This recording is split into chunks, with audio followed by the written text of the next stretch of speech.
मला सांगा, माझ्या मनात एक प्रश्न आलाय. माणूस आहे ना, म्हणजे काही माणसं जवानीत इतकं पापा करतात, लय उड्या मारतात नाही का. स्वतः म्हणजे लय भारी समजतात स्वतःला. एवढं पाप करतात काय सांगायला नको. आणि तोच माणूस म्हातारा झालं की देवाच्या पाया पडत बसतो.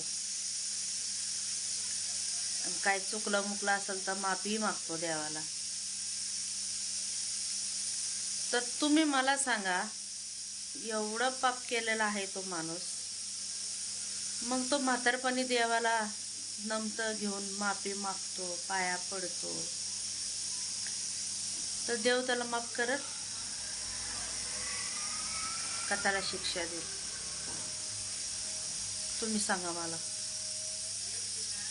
मला वाटत जो करतो तो भोगतोच, आहे का नाही. कर्मानुसार त्याला भोग हे भोगावंच लागतं. आणि राहिलं माफीचा, तर ते भेटेल त्याला जेव्हा भेटायचं तेव्हा ते फळ. पण जे पाप केलेलं त्याचं काय, ते तर त्याला कर्म